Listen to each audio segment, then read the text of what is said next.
Bonjour tout le monde, c'est Sam, vous me connaissez sûrement comme Culture Confiture sur Twitter. Et j'avais envie de lancer ma chaîne YouTube. Et donc je me suis dit que ce serait une bonne idée de faire une série de questions pour lancer la chaîne. Alors, on va commencer sur les questions qui sont centrées sur la chaîne et ce que je vais y faire. Donc forcément on me demande quel sujet je vais développer, ce que je vais faire sur cette chaîne. Et c'est une chaîne de vlog, donc il y aura beaucoup de choses différentes. Je pensais à faire des chroniques sur le thé, je pensais à faire des vidéos sur la santé mentale, je pensais à faire des vidéos sur l'écriture, sur les livres, enfin toutes mes passions en fait. Tout ce qui m'intéresse et tout ce dont j'ai envie de parler, j'en parlerai. Je vais sûrement commencer sur des vidéos qui parlent de sujets qui sont plus faciles pour moi à traiter, genre le thé, les livres, parce que c'est difficile d'arriver sur une chaîne et de commencer à faire de l'activisme tout de suite. Et du coup, je vais commencer par me centrer sur les sujets qui m'intéressent et qui sont pas prises de tête. Et je pense que c'est ce qui va arriver. Voilà! On me demande aussi si j'ai des idées de vidéos déjà toutes prêtes. Et oui, j'en ai quelques-unes. Et je vous ferai ça. Vous verrez bien. Ah, j'ai une question qui fera super bien la transition. Qui me demande, tu pourrais faire une ou des vidéos sur les temps d'infusion des thés? Et oui, ça me semble être une très bonne idée parce que finalement, j'ai l'impression que pas beaucoup de gens savent infuser un thé en fait. Et il y a une différence entre les thés en sachet et les thés en vrac.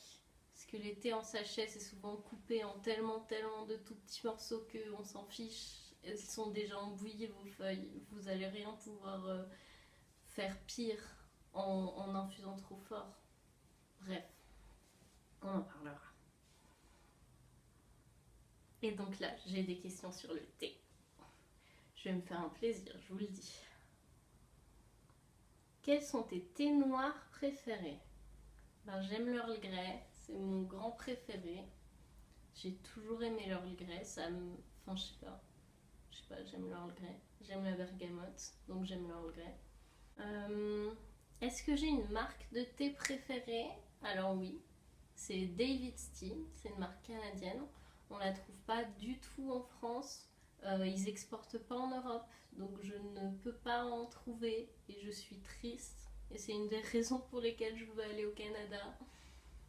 Parce que je veux regoûter ce thé. Pour l'instant, j'ai goûté. Enfin, ils en ont beaucoup, mais ce que j'ai préféré, c'est une infusion pour le coup, c'est du rooibos.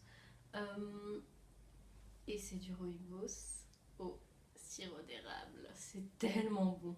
C'est tellement la meilleure chose que j'ai goûtée de ma vie. Il y avait un Earl Grey à la fraise aussi. Moi qui aime pas les fruits rouges dans le thé d'habitude, je l'ai trouvé incroyable. Enfin bref, c'est vraiment ma marque de thé préférée. C'est vraiment de la qualité. Et j'espère que j'en retrouverai un jour.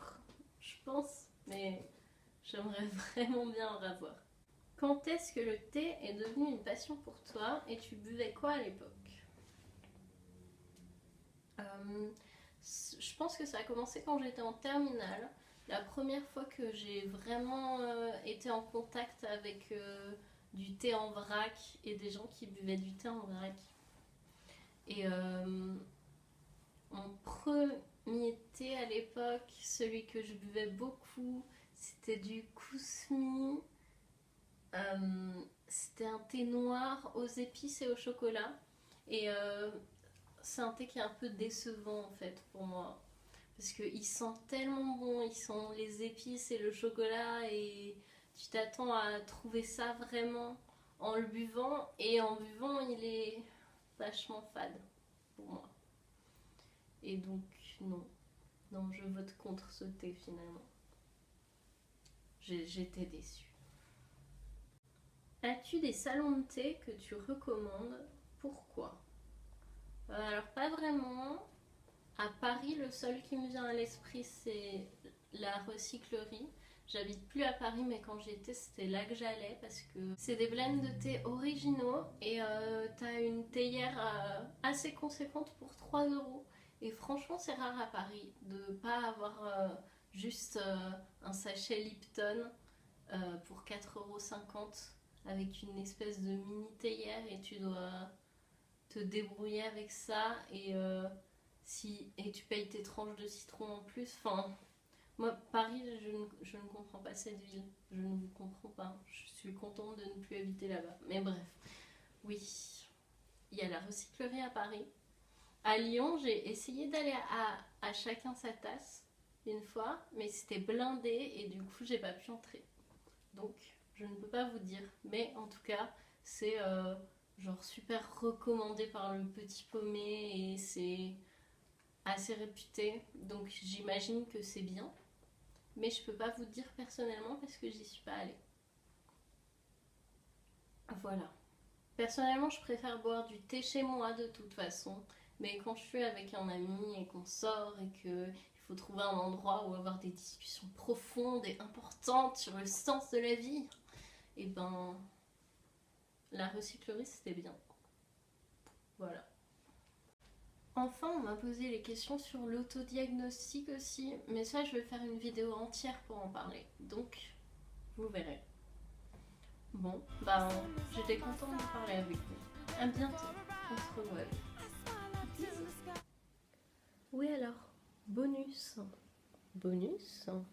Il y a Ali qui m'a demandé si mon starter préféré c'était Arco, Gobu ou Poussifeu. Et c'est Gobu. Merci Ali pour ta question.